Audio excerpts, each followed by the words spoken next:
finger. Okay? 3, 2, 1, blast. Okay. Okay.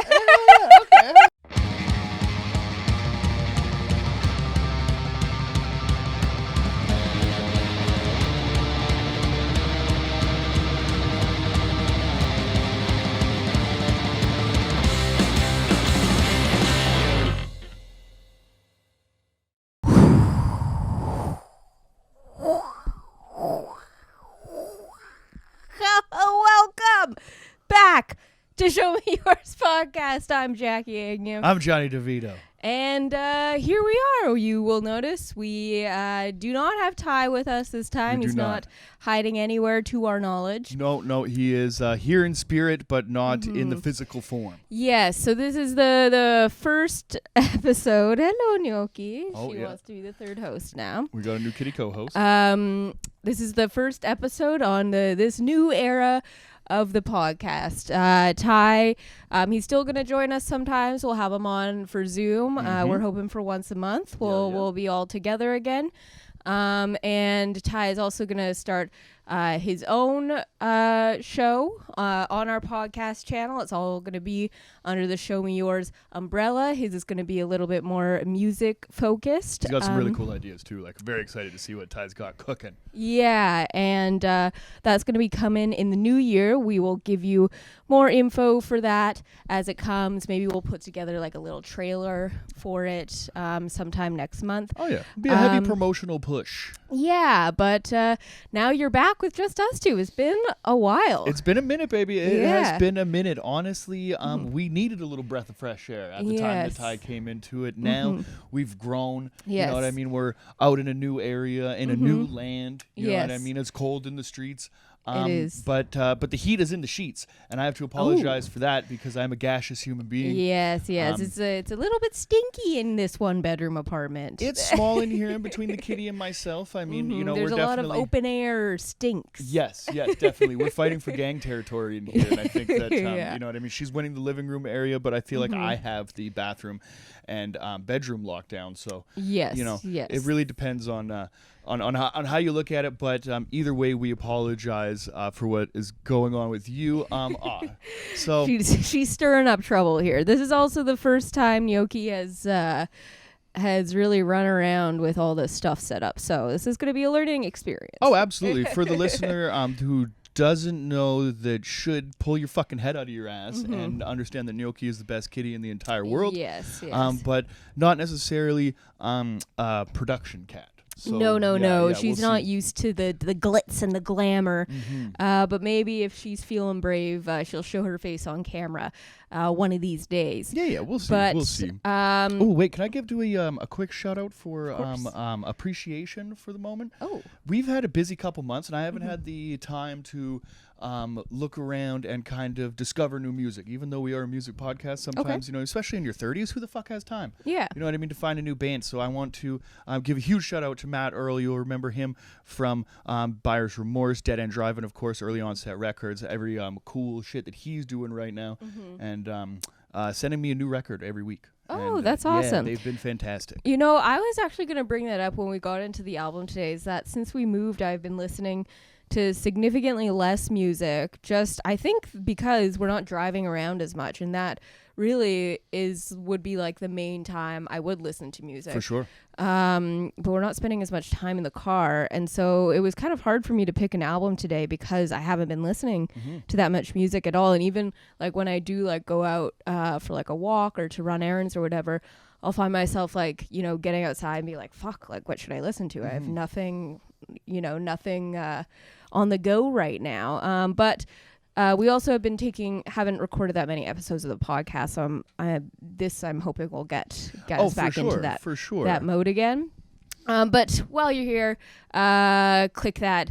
Why don't you slap that like button? Do it. Why don't you hit that subscribe button? I'm told there's a bell that should be rung. Ring a ding ding. Yeah, and that'll let you know when new videos are coming out.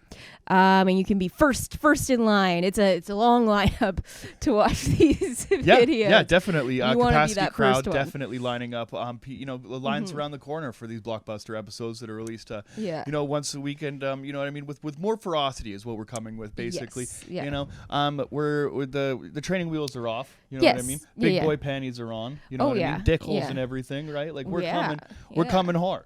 Yeah, hard and fast. And like us, follow us on Instagram, Facebook, all that good stuff. Share us on your stories and give us a tag, so we know that you're doing the Lord's work out there. Oh yeah. And then tell someone in person, word of mouth, tell someone you've never met. Let that be your introduction to them, nice to meet you. This is my favorite podcast. Yeah. You should tune in every week. Don't even get a feel for who they are as a people or even their sense of humor, right? It doesn't matter. Just throw this out there first, and it'll be a litmus test, you know what I mean, for who that person is and how your relationship will progress. Exactly. And thank you so much for tuning in. I know it hasn't been super consistent since we moved. We've had a lot of shit going on, but we are righting the ship now. We're getting back to regular episodes every Monday. Clips coming out every week. And welcome aboard. Hey, heidi ho.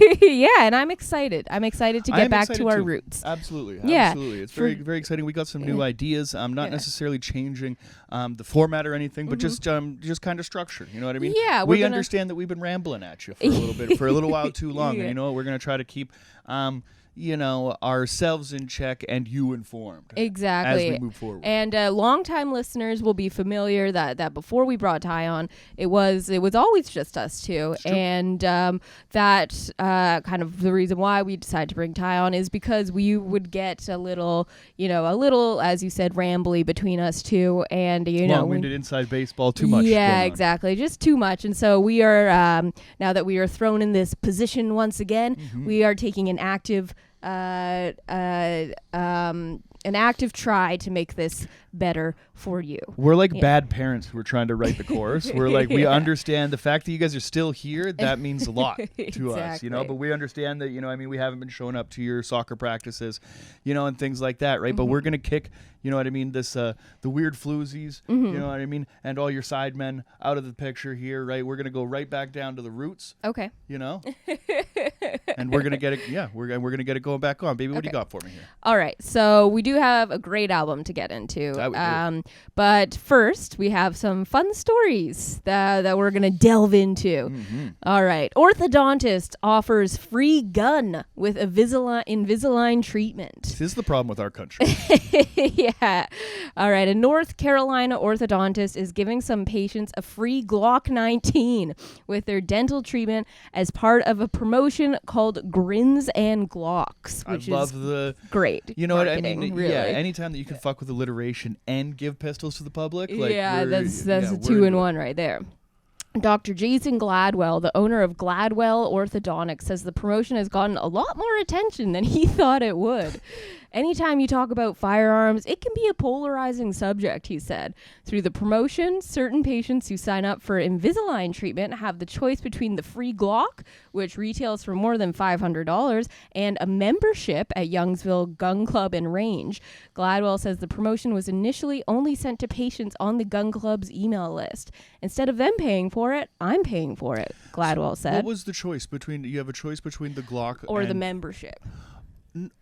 No, it's a Glock that retails for more than $500 and a membership. Oh, sorry. Well, that's ridiculous. Okay, because I just want the pistol. I don't really need an association or a group of friends behind it. Yeah. So we do get into this as well. I mean, this really it gets more wild as it goes. So not just anyone is eligible for the promotion. Of course, according to Kurt Lieberman, the gun club's owner, patients will need to visit the club in order to actually receive the gun. So checks and balances. Sure. You have to be 21 and older. Sure. And they have a background check here on site. So there's a dentist, a dental hygienist who will plug your name in and see if you've committed any crimes enough that that you can't. Yeah, I'm interested in this on-site background check. Like, how long does that take? Are they're just kind of? Well, there's a great Simpsons episode where it's like the 7 days, right? Where there's the montage where Homer's just sitting in the front yard, and the sun is rising and setting, and and then he goes back and get his gun. I believe that was a 7-day waiting period. But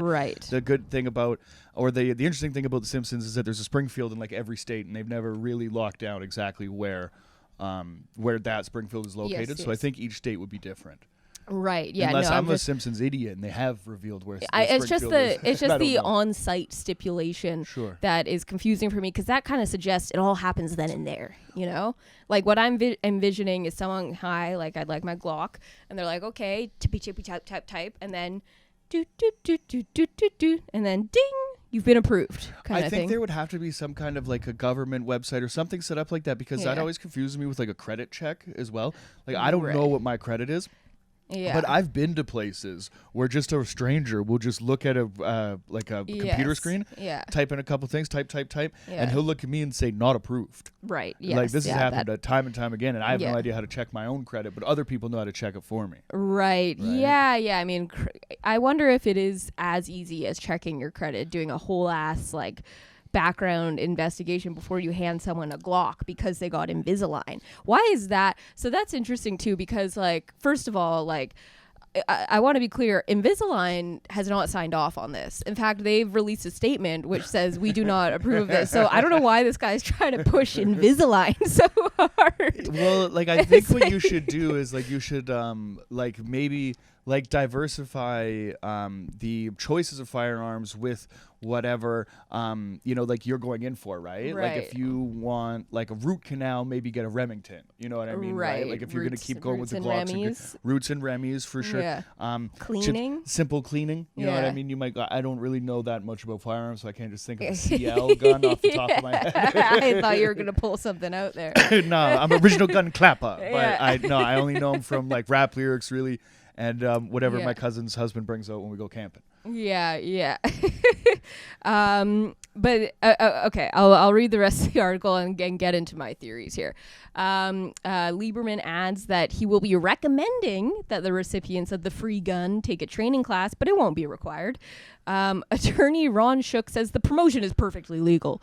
The most important thing is making sure the patient can legally own a gun. I love that. Like it's like, I mean, there's a lot of things that are legal, but is it genuinely right? You know what I mean? Right? Like, I like that. Hey, man, like you could do this is perfectly legal. We're like, that's a lot of things. I think he's because this is an attorney speaking here, so he's brought in to defend the orthodontist here. But I think the conversation this is a part of is not whether or not this orthodontist is breaking the law. It's about the laws themselves. But we won't get into that. No, we're looking at like this might be like a law morality issue, right? Yeah. Because like how many people have ever been in a situation where you're like, I need this Invisalign treatment, but also a gun. So this is this is like, oh shit, I can scratch both backs at the same time. So this is what my theory is that this is in Raleigh, North Carolina, and Raleigh. This is apparently good comedy scene out of there. And this is a promotion where they're giving away free guns. So I suspect that there's going to be a lot of adults showing up to Youngsville Gun Club and Range with unnecessary Invisalign on their teeth. That is, you never really think about just the whole gun club. Everyone's just going to be sporting Invisalign. Just that's an interesting cause and effect kind of breakdown of that. Like, I mean, in Youngsville, like if you look over at fucking these assholes at the gun club next door, they got great teeth on them. I don't know what they're doing at Youngsville there, but man, they've got some fucking chompers. All of them, you know what I mean? Good Glocks, nice weapons, and fantastic. They all matching guns. It's crazy over incredible. there. This isn't the first time that I've heard about this. I think there was like a of course, we were watching Team America last night. Famous suicide bomber Michael Moore, right? In his documentary. I want to say Bowling for Columbine, or was it like the Fahrenheit 9/11? In one of them, huge show of the early 2000s with all those movies and stuff. But in one of them, it was obviously Bowling for Columbine because it's the gun one. That's a gun for sure. Issue. Yeah, what a fucking idiot. No, it might have been in the Fahrenheit 9/11 one where he went to a bank and to sign up for a new or if you sign up for like a membership or an account or whatever, then they'll give you a rifle, I believe. Yeah, it's definitely like a Not an unheard of promotion in the States for sure to just give away guns, which is quite insane. It's like it kind of pisses me off because I have a filling that fell out not too long ago, and I just have like a hole in my tooth, and also quit my job recently, so I don't really have the dental benefits to go and do get that fixed. And if there was a Glock 9 on the table, you know what I mean, for it would definitely sway my decision making rather than like. But what if it was like only if you got Invisalign? I don't know if I need the Invisalign. I also actually have some gum issues that I want them to look at too. But like, there's a few other things that I need dental work before the Invisalign treatment. So like, I would have to get in, on the ground floor, do a whole lot of like, base stuff because I've been kind of neglecting, just dental care for a minute now. Before you work up. Before I actually get the gun, and I feel like I could just get the gun in other ways. Yeah, well, certainly if you lived in North Carolina. For sure. North Kakalaka, please. Yeah. So Attorney Ron Shook says guns are like other property. You can buy and sell and dispose of them, but the distinction is guns are potentially inherently dangerous. Potentially inherently is the best combination. It's potentially inherently dangerous. Yeah. The most... I love reading American news because it's always geared in the way of like, we're not trying to offend any, you know what I mean? Right. Like, like that you have to have those two words together to not offend either person on either side or whatever. But it makes the sentence sound ridiculous. Yeah. I mean, this whole thing coming from being born and raised in Canada, this just seems insane, but this is part of the culture of America. Well, you've been vocally outspoken against me getting a gun for years now, and that's been a problem. You know what I mean? Because especially now we live in a new city. It's dense. It's it's we're in a metropolis again, and new faces in a strange town, and I'm trying to protect the woman and the kitty that I love. So like, why not maybe get a bunch of guns? Right. Enough to maybe get a whole rack. Yeah, it seems a little unnecessary. No, we'll talk about it another time. But maybe if you got some Invisalign, we could talk about guns. Okay. Yeah, if you deal with your dental health, all right, then maybe we'll talk about guns. Okay. Okay. We have another story that I think you're going to enjoy quite a bit. Break it down, because I saw your headline here, and babe, I'm like a priest to regular people. Okay. Do you know what I mean? In the sense I don't that, not that I'm like, like affiliated with any like religious entity or organization, but in the fact that because I'm a plumber, people confess their poo stories to me. Oh, I see what you mean. I actually did. You know what? This whole time I've been thinking about this story, I wasn't even thinking about the fact you're a plumber. Oh, thank God. I was just thinking about your general interests and hobbies. Yes, absolutely. Okay. So it's true. People do poop a lot in rides at Disneyland and Disney World. So we'll finally put that, put that debate to rest. What is this picture here? Hold on. There's a picture underneath this headline. So this is a lineup. We'll put the picture in the video. This is a lineup for one of the rides at Disneyland. Okay. So in Disneyland, the lineups obviously are very long. And so they will often, they'll kind of incorporate the ride elements into the lineup. So you're like, okay, like, it still feels like you're in the experience. Like you're not standing in the same place for 3 hours? Yeah, or that you're not just like standing. I mean, they will go outside sometimes. Once you're kind of in the building, then you're in the experience, you know? They try and make it as much a part of the experience as possible. It sounds disgusting, too outlandish to be real. A Disneyland urban legend of the gross-out variety that people are dropping trow and pooping where they stand while in line for rides. Okay, all right. But unfortunately, this rumor is absolutely real. Twice in the past month, posters on the Disney World subreddit commented in fury and horror about the cursed things they said they'd seen while waiting in line. Quote, "I am in the queue for Rise of the Resistance. Someone let their kid take a dump on the floor. Then they just walked out and left it. WTF?" That is the resistance right there. That is the rise of the resistance. The resistance is risen. The fecal sighting was supported almost in real time by a commenter who said they worked at the attraction. For the skeptics, this actually happened. Fun fact, this was one of 3 shit-related incidents at Rise today. Oh, this is incredible. Keep going. Less fun fact, I was here for all 3 of them. The user responded. On another thread, a commenter bemoaned the behavior of park guests at the wildly popular attraction Flight of Passage. Bodily fluids no longer bother me after working at Disney, they wrote. Yeah, I hear that. Let's just say that the attraction I work at has what the cast ended up dubbing up the poop hall because of the amount of times guests have gone in there and pooped. We even put up a camera and it didn't stop it. Good Lord, the poop hallway, another commenter responded, adding, from a former Flight CM cast member, this absolutely gives me war flashbacks. I dealt with way too many bodily fluids at that dang attraction. Jesus Christ. Yeah, and in case anyone's confused, at Disneyland and Disney World, they refer to their employees as cast members. Oh, that's... This is all a production. Yeah, oh, sure. 2 former Disneyland custodial team workers have also written about this unsavory topic in their book. Oh, I love this. Their book titled Cleaning the Kingdom, Insider Tales of Keeping Walt's Dream Spotless. I need to read this. But that is fantastic. I've never been in a situation... I mean, obviously, like, you know, I mean, in my line of work, I mean, there's a lot of... poo-related stories and stuff that I have. Mm-hmm. People confess to me, you know what I mean, their sins for sure, yes. But never in a situation did I ever, feel myself trapped in a situation where poo keeps happening. You know what I mean? Like poop comes up and I fix it, and then I go to a different location. Like I'm like Superman. I'm saving the world in different locations at a time. Right. Imagine just being in your own personal hell at Disney, where you have to maintain a smile, and somebody is like 3 shit-related incidents in that same day. And for the second point that I'm trying to make here is, who in their right fucking mind is going to stand in line? If I'm That's assuming insane. This is like back and forth queued like in an airport. Oh security yeah, like you're going, you're weaving, you're bipping, so you're at bopping, one, so yeah. so the person, 3 people in front of you in line lets their kid take a shit. Yeah. And then now you have to, presumably be around that like 20, 30. How quick is this line moving? I mean, it's insane. Yeah. And then you turn, you get 50 feet away from the shit and you turn around and you know that you're just coming back to where the shit is.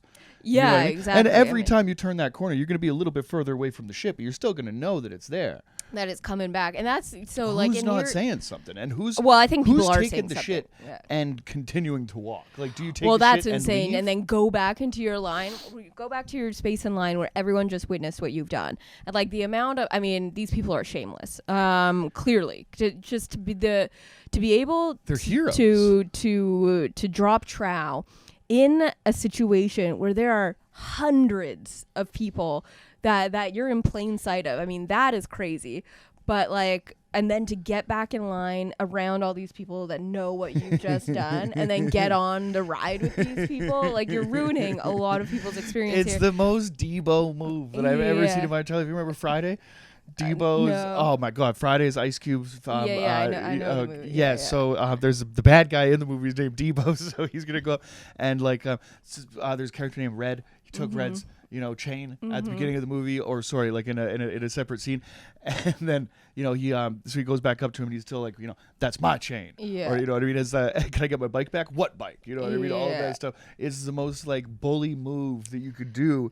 It's in a situation where you have to look around at everybody. That's the most power play situation that you could possibly do, is to shit in public and then stand near it and look around, say something.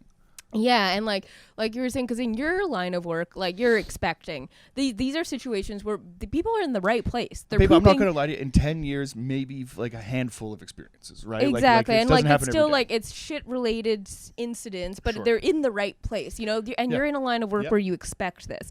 If you're a cast member at Disneyland, you don't go in expecting to deal with different bodily fluids. You don't do it for the poop. Day. You never do it for the poop. No one once has gone applied for a job at Disneyland being like, you know what, I'm in this for the poop. Yeah, give me all the shit. Yeah, and I'm okay with it. Yeah, I he's a soldier showing up to Nam, put me in the shit, coach. Yeah. And I think if that is well, now that the news story is out, and presumably like these places are pretty large, like how many people do Disney Worlds employ? Because now you have to assume that there is somebody there for the shit.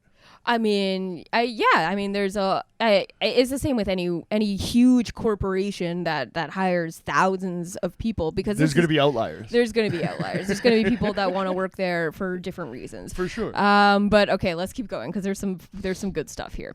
In the chapter titled "Disgusting Things," former cast members Ken Pellman and Lynn Barron, so these two custodial team workers, reveal there's even a name for such an occurrence titled Human Code H. A code H, according to the authors, originally referred to horse crap. A code H meant human code H. Human code H. We have to specify now. Yeah, code H meant a custodial worker needed to clean up after one of the horses pulling a Main Street vehicle did its business. I love that somebody called the code H to the first human shit. It was like, this is not a code H. Yeah, we need to put a different. We need to put a human before it. I need to know what I'm going into. Yeah, exactly. It's still shit on the floor. You're gonna have to clean it up. But like he knew. He knew. Wait a minute. There's a horse didn't do this. The term was later modified to reflect a bowel movement of the human variety. Yeah, this is a this is a 14-year-old from Tampa did this. And in case you're thinking this is a pandemic-induced phenomenon, Pellman and Barron worked in the primarily in the 90s and early 2000s. You can't blame everything on the pandemic, guys. That's so funny. Like these weird. Everything that's any story or phenomenon that comes out that seems weird, everyone's like, is this post-pandemic or whatever? Oh my fucking God. People have been shitting on the ground for, since the beginning of time. It's longer than I can remember, absolutely. Yes. But, for in a Disney sense, the fact that it's about, of magic and wonder just makes it so much more awesome. It's like if you showed up to like Willy Wonka's chocolate factory and the river was literal shit. Well, it is. What a letdown. There's a joke about this in Friends where I believe it is Chandler, Chandler or Monica. They're in line. I think it's Chandler. They're in line, and basically they have to take a shit in line, and then Ross says after that they renamed it the crappiest place on earth or whatever. Oh, okay. So Friends has been on this. So Friends, that was the first thing I thought of when I saw this story. So the gnarliest story occurred at Indiana Jones Adventure in Disneyland. So fun fact about this ride, actually. Yeah. When I went to Disneyland in 2001, October 2001, right after 9/11, because there was a great deal on flights. Yeah, I love that. That's my favorite travel story of the year. And so I went to Disneyland. It was a whole bunch of family friends and stuff, and so I was there with my friend Carlin. And we were in line for Indiana Jones, and again, long lineup. We were in there with our dads, and we both we would have been like fucking 7 years old at the time. Yeah. Both started bawling our eyes out in the lineup for Indiana Jones because, as I said, they try to make it part of the experience, and it just got too real. Nazis or like what happened? No, I think it was just like you were in a cave, and I think it was just overwhelming. Claustrophobia or something? Okay. Yeah. So this is so setting the scene here. It's in like a cave sort of like thing. There's like noises. They're playing like a soundtrack and shit.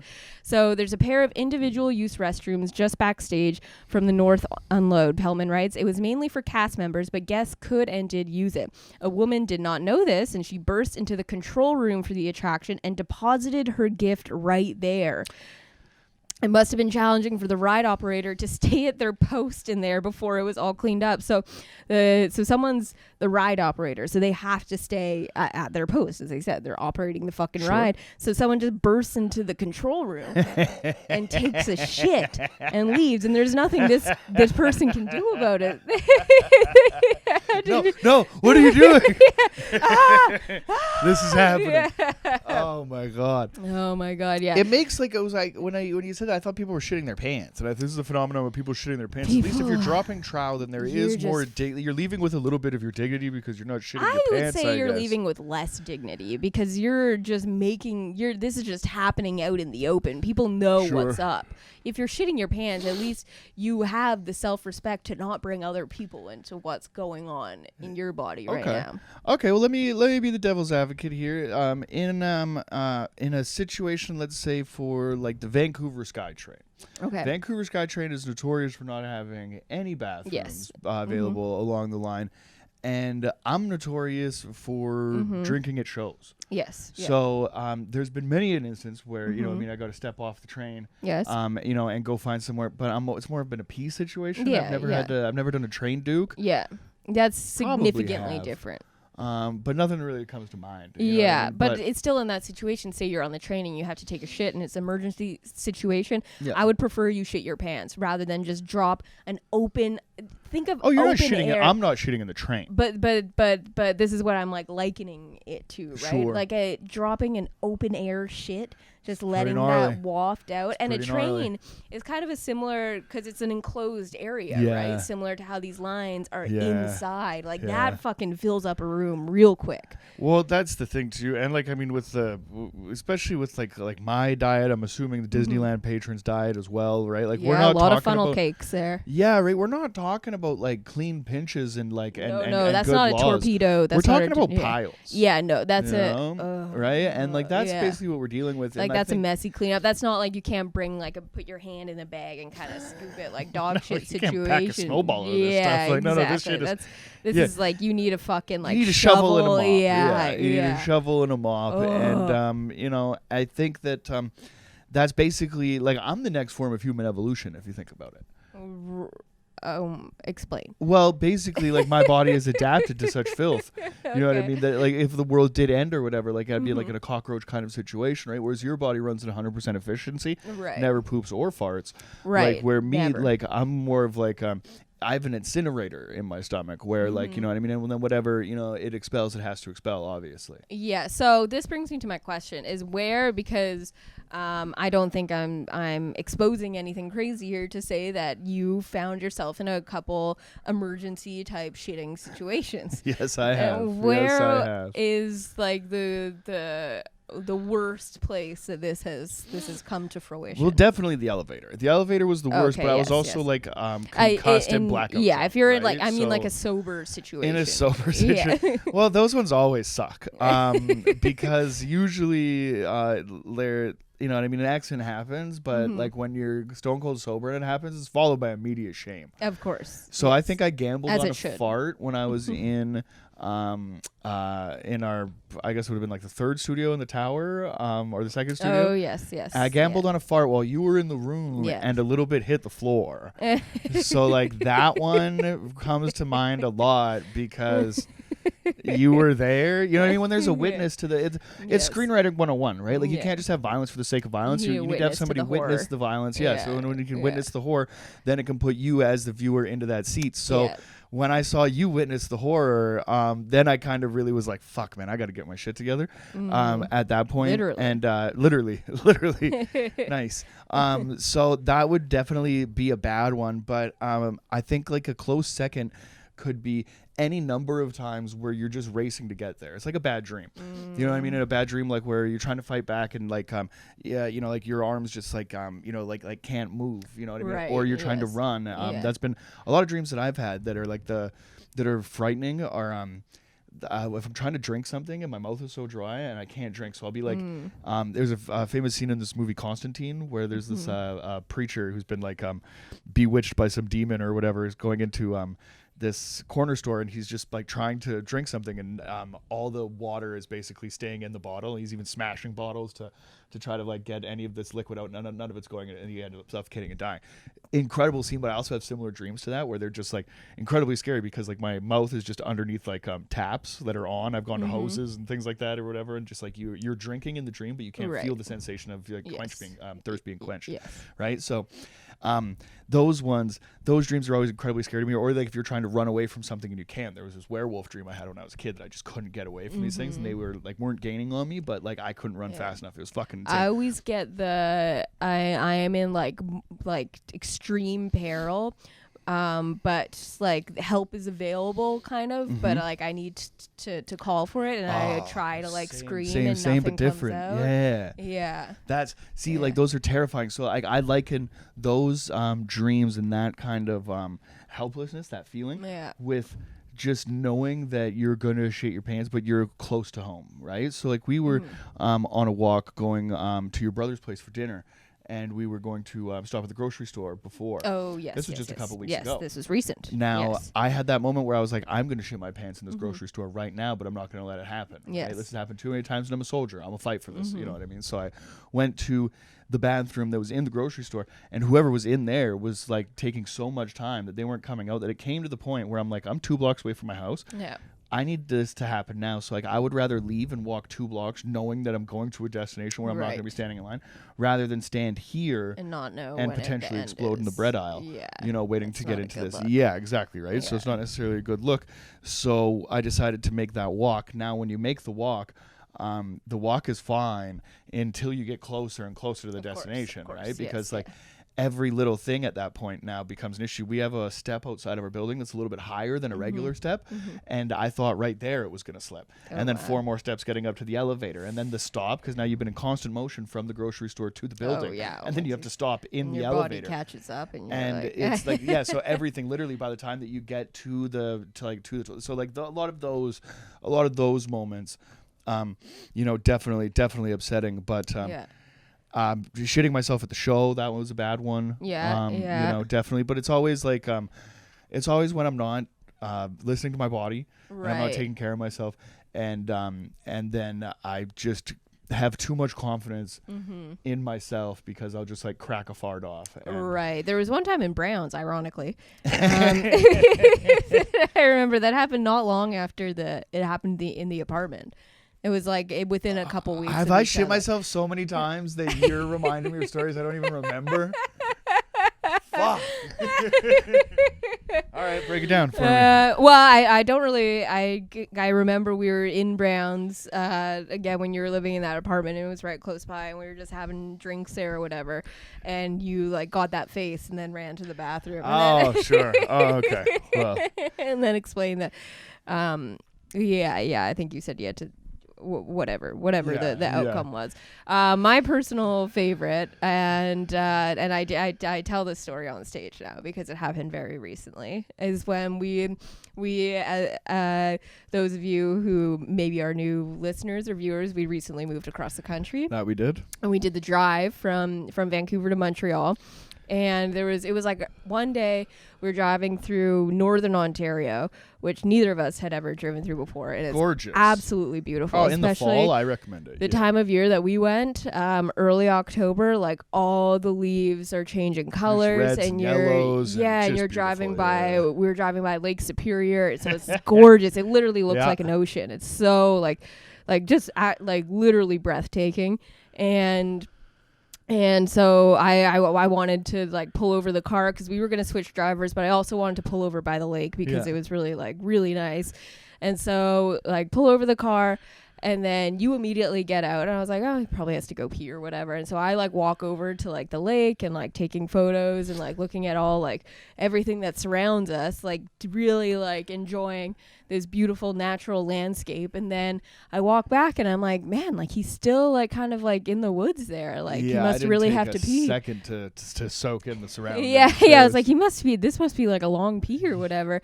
And then I think I don't even know when it had occurred to me that you were not peeing. That you were just straight up. It probably occurred when you were walking and you kind of looked over through the trees. And I thought you were just peeing at this time. Yeah, but I didn't really see it. But anyway, you know the look in the eyes. You know, you can tell in the eyes. Yeah, but it turns out that you were just taking a shit, just lakeside, just using like these tissues that we had in the car. I'm bougie. Thank God those tissues were there because. And then that turned into an argument about who brought the tissues.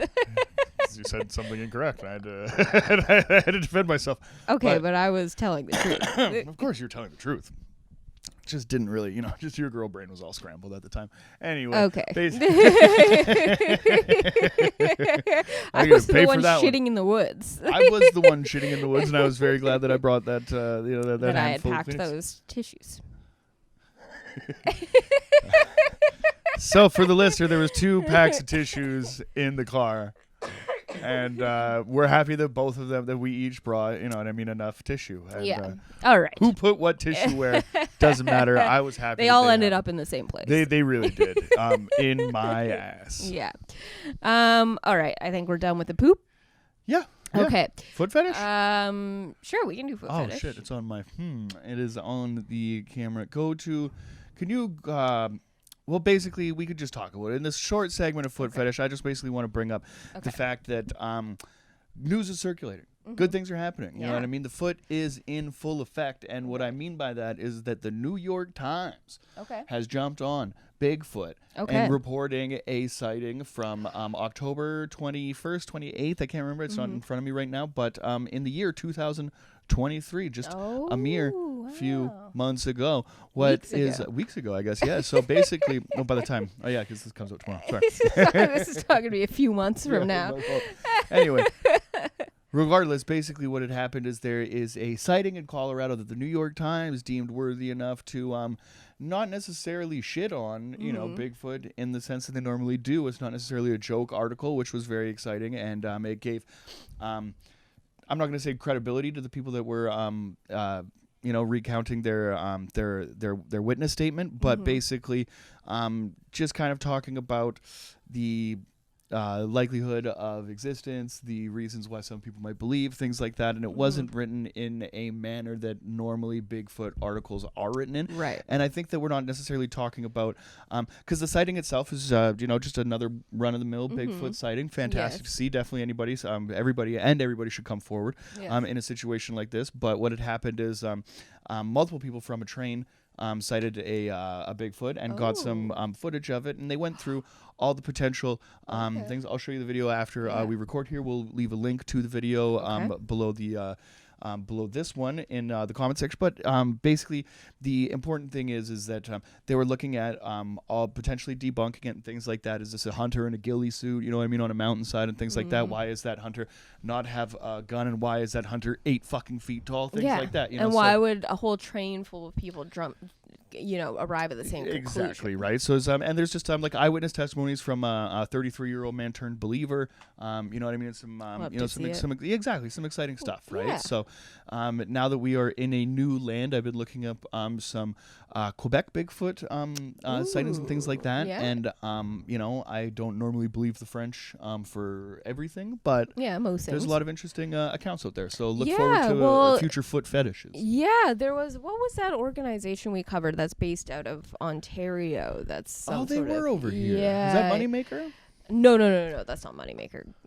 It was some other like student organization. I forget what it was, but the big feet are alive and well all over the world, or anywhere where there's like a lot of natural landscape. And when you get kind of outside of like Montreal and Quebec City, a lot of Quebec is pretty like rural, remote areas. Dense forest out there for sure. You're not going to find one in Brooklyn, but you know what I mean. Exactly. I mean, Bigfoots don't.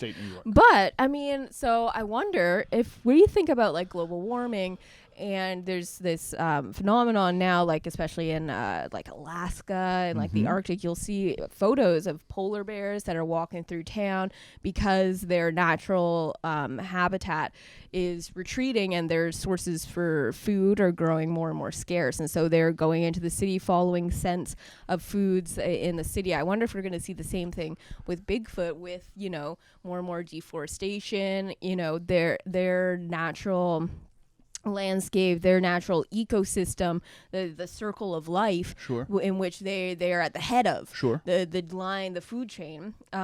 It's diminishing more and more. I wonder if they will then follow the scent into the city, or if because their natural inclination, they're obviously a higher thinking being, their natural inclination to hide from humans, if that would be more powerful than their need to nourish and feed themselves. That is fascinating. See, this is why we need to have these conversations, because with differing views on Bigfoot itself and the motivations, the need for being here, you have more of a naturalistic approach to the Bigfoot itself, right? Yes. In my interdimensional theories and things like that, right? Bigfoot is kind of here, investigating, dipping in, dipping out, kind of existing on an astral plane. Now, where you're coming from, if Bigfoot is a completely natural existing character with nothing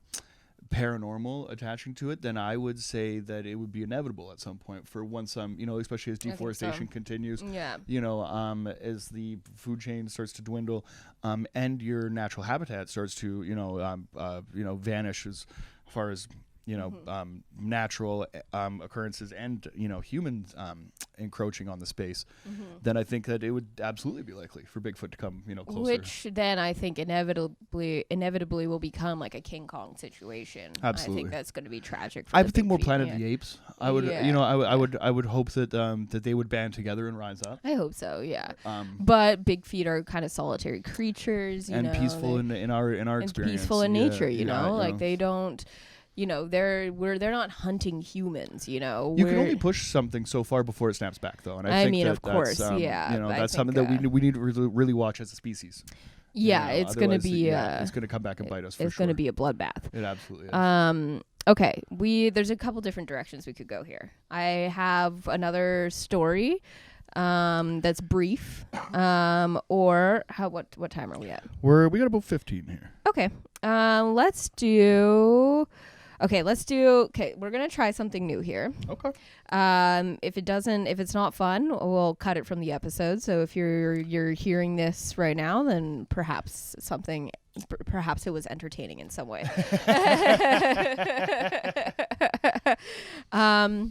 Okay, we're going to play a game. Okay. It's like a fill in the blank game. Sure. And so how it works is that I'm going to say a word. Okay. And it's going to be like word and then like blank, and then we'll count to 3 and we'll both say like the word that we would put after that word I just said. Can you give me a dry run? Okay, so say I'd say the word is magic. Okay, and then like 3, 2, 1. Potions. Okay. So that's it.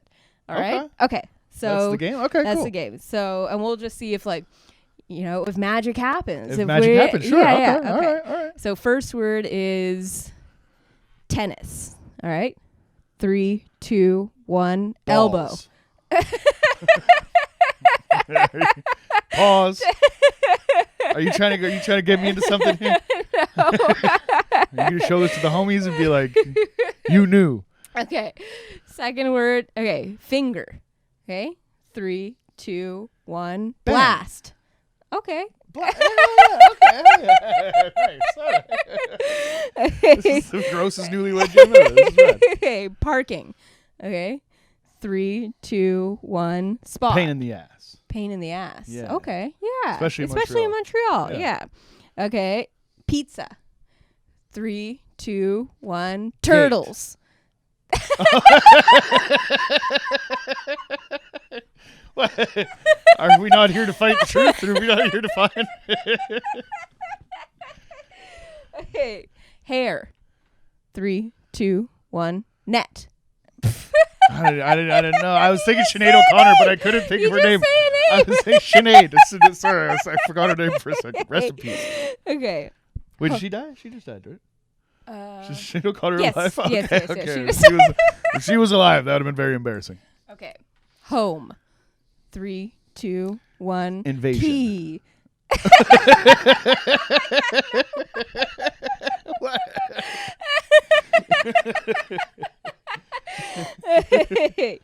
I have a shady past. Okay. Base.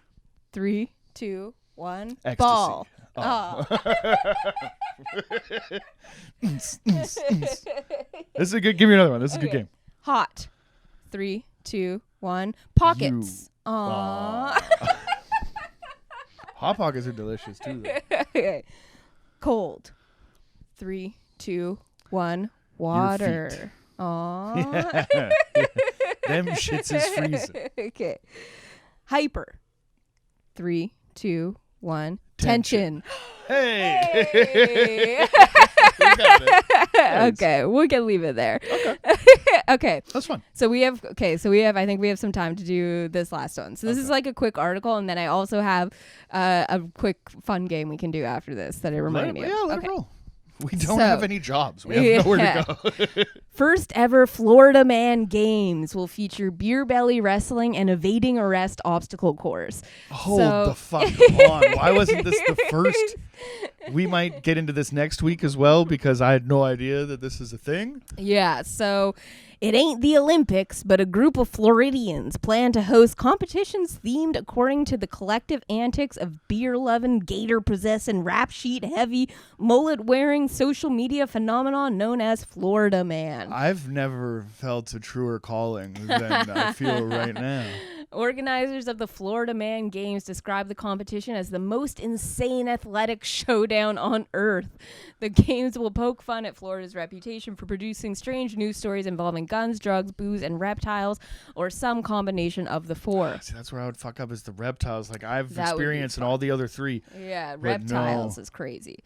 Among the contests planned for February in St. Augustine, Florida, according to organizers, are the evading arrest obstacle course, in which contestants jump over fences and through yards while being chased by real police officers. I need to be a part of this, so I would do that in a heartbeat. Like, maybe not now. See, that's what sucks about getting older, is that in my prime, 19-year-old Jonny could actually be like a pretty good shoe, and I was 6'3", fast. You know what I mean? I could get over fences. Mm-hmm. You know, I was pretty good in my day, and tried and tested too. Like, there's stories of me like that police tell when my mom worked at the hospital and stuff, and they would like they would bring in rookies and stuff, and they would stop and talk to my mom and be like, "This is the mother of that kid that I was telling you about that ran that incredible story." We might get into it one day, but this is fascinating. And there's also quick recommendation for anybody that wants to watch a great music video. It's Dub C. And the song title is The Streets, and they have it's like a Hood Olympics thing, basically, where they show up and there's all these different categories or whatever. There's like hair braiding and like the hurdles jump is basically these guys running and jumping fences. Fucking hilarious, and it's Snoop Dogg is in it. It's a great video, but this is fucking fantastic. But so I would posit that if you consider so this is Florida Man Games, the people that you're competing against are perhaps in a similar situation as you, not in the prime of their athletic abilities anymore. And if this is occurring in February, you got months to train for this thing too. It can be done. Just smoke meth and do push-ups until Florida Man Games come. And that'd be the thing, is like if everybody in there has to be just as high. Like if there's a limit of like how much meth has to be in your system before you can compete. They do. They do a drug testing. Yeah. If you show up with no juice, then they kick you out. Like if you're totally clean, then you're not allowed to compete. There's also a Category 5 cash grab in which participants try to grab as much money in a wind-blowing booth, and the self-explanatory beer belly wrestling. This isn't just a competition. It's a one-of-a-kind Floridian spectacle, organizer said on the game's website. The Florida Man concept crept into the nation's consciousness a decade ago with the Florida Man Twitter account. The account with the tagline, "Real-life stories of the world's worst superhero," has been home to headlines such as Florida Man firebombs garage, then impounded his car, hits his own vehicle, and Florida Man tried to pay for McDonald's with weed. General admission is going to be $45. Two former stars of the 90s TV show American Gladiators are going to serve as referees. That's pretty rad. Yeah. St. Augustine resident is behind the games. Pete Melfi, owner of the 904 Now, a media outlet covering St. Johns County. We thought, how can we really play on these Florida Man headlines that we hear so much about? Someone gave me the idea to make it into athletic competition. Melfi told the Orlando Sentinel it's going to be a wild day of mud games and Florida-style obstacle courses. It's going to be an opportunity to live that Florida Man life for a day. This fucking guy, Melfi, shout out to Dr. Melfi. Of course. But this Floridian Melfi man just captured the greatest thing. You know what I mean? When you sit there and really great. When you see $1 million idea and you know it, like this fucking guy just nailed it. And like, shout out to him. I hope that this goes on for years and that one day our careers get to the point where I could either compete or, just be around in any capacity, because I would like to not only support these things but champion these events. Yeah. Because I think this is the greatest idea that I've ever heard. Yeah, and we'll definitely be tuning in. Hopefully it's televised.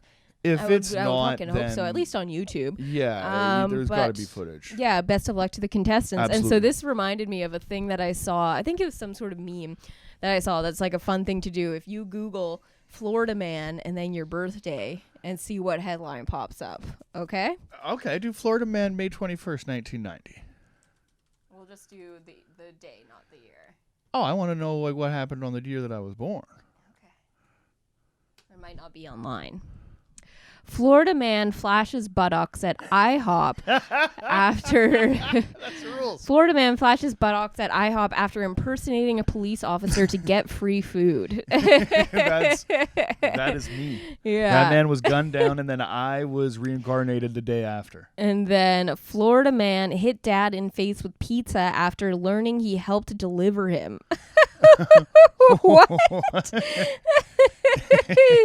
You pulled me from my mom's pussy.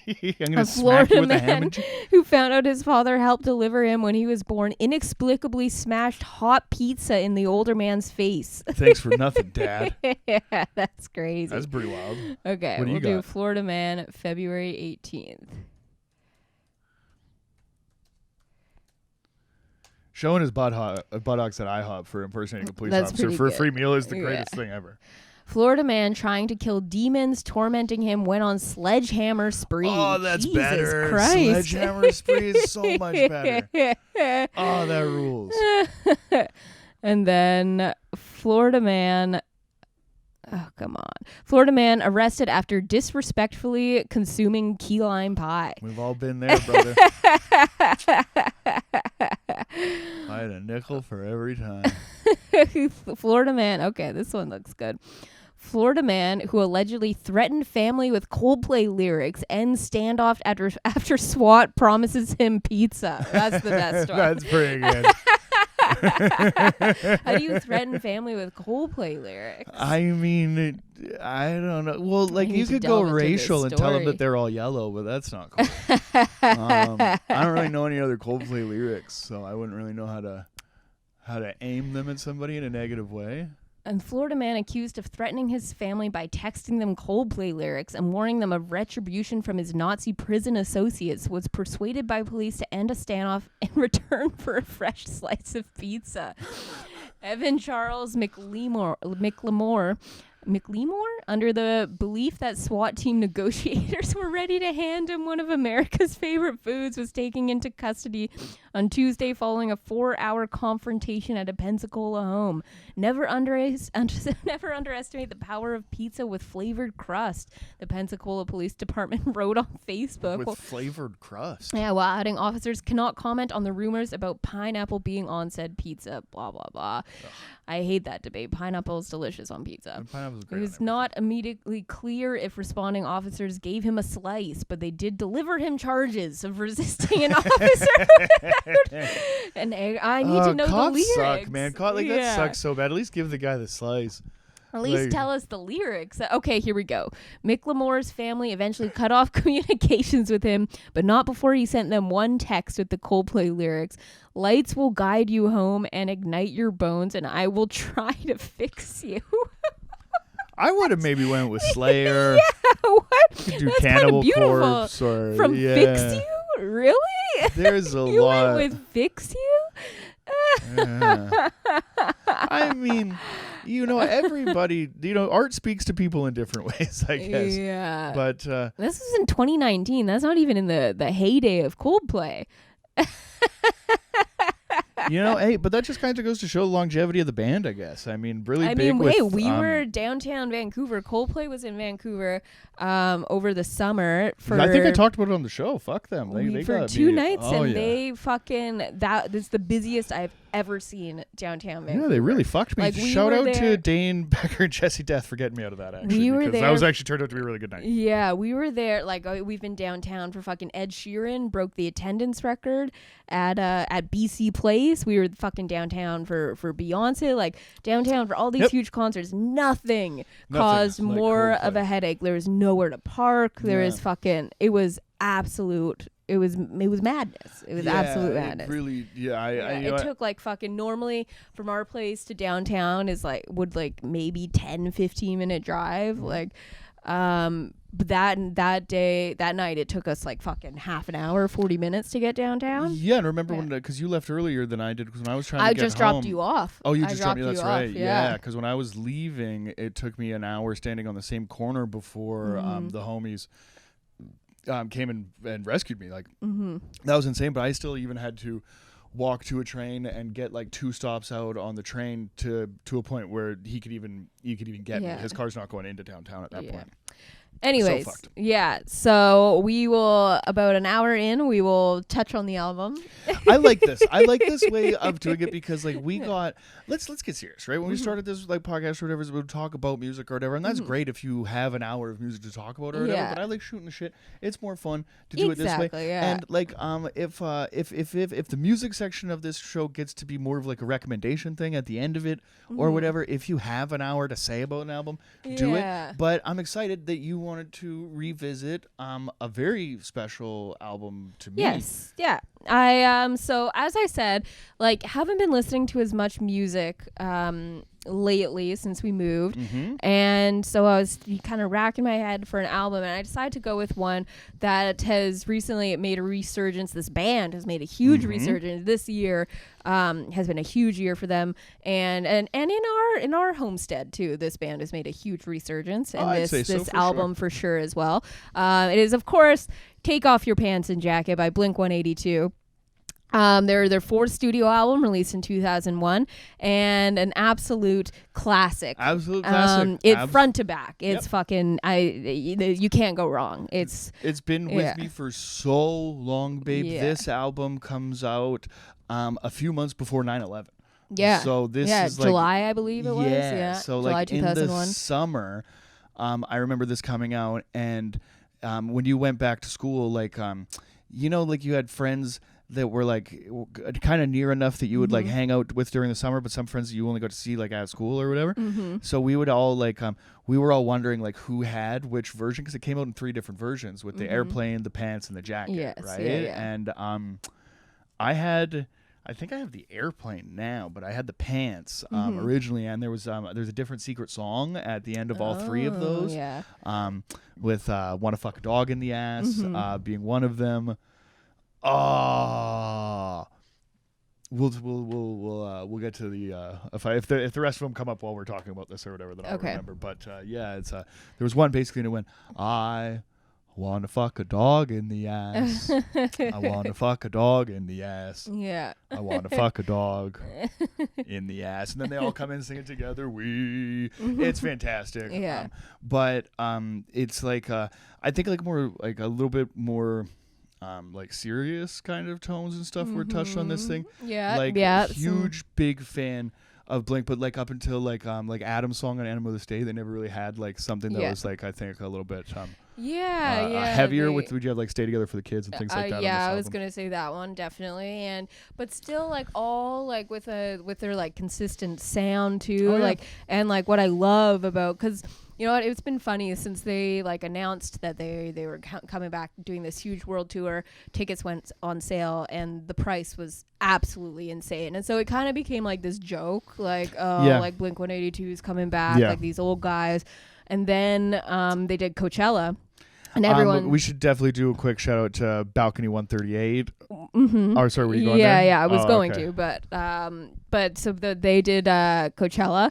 And then, I mean, definitely for us, I can't speak for everyone else, but that getting to actually see them like perform again and be like, oh, like they're still fucking awesome. And it was like the same fucking with Tom banter, coming back like to the band, like that Coachella said, like when you showed it to me, I didn't care enough about it. Like, I mean, they are so important for getting like in the time that they were like huge, and for kids like at my age or whatever, with like where I'm at now, like still identify myself like as like a punk rocker before anything, to say that like Blink-182 wasn't at all instrumental in that, you'd be a fucking idiot. And if anybody out there is my age still being like, oh, Blink-182 like isn't punk or whatever, shut the fuck up. Like I don't care about any of that, or like being punker than thou or anything. Basically what you have here is fun, catchy songs, you know what I mean, like, you know, like great riffs or whatever. And it also came out in a time where, like, I think it's like the last like era, or maybe just like the last era that I'm aware of, because I'm not paying attention to other stuff, of like of celebrated young male delinquency and juvenile stuff, because like this came out at the same time as Jackass, CKY, things like that, you know what I mean, of like of that era. Totally. And that's like what raised me around it and stuff. And I think like there's a special place in my heart for like the antics of you know, well, and of also silly because kids in they're Dickie shorts.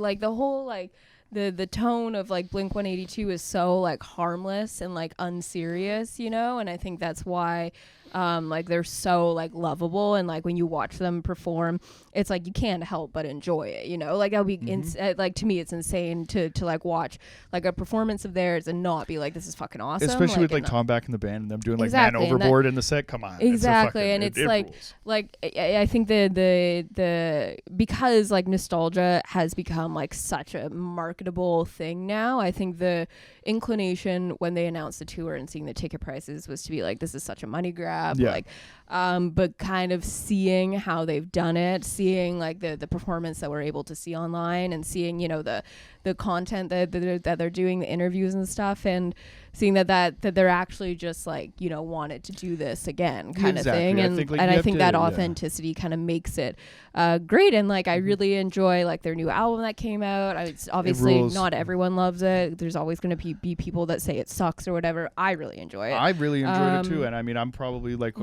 I'd be one of the more critical ears, you know what I mean, that you'd probably have when you know what I mean, when a record like this you know, would come out. But you know, but it has their same like sound to it, but also like kind of more mature lyrics, but doesn't feel like doesn't like, it feels like their same tone, their same vibe, but just like, you know, fucking it's fun 20 if years you think older. of like the like First Aid, like the way that song kind of like rings in and stuff like that. I don't think you're gonna have like that kind of like that had like the Dump Weed from the album before that and stuff, like those kind of like really fun, like hyper poppy, you know, so it's gonna be like a little bit, you know,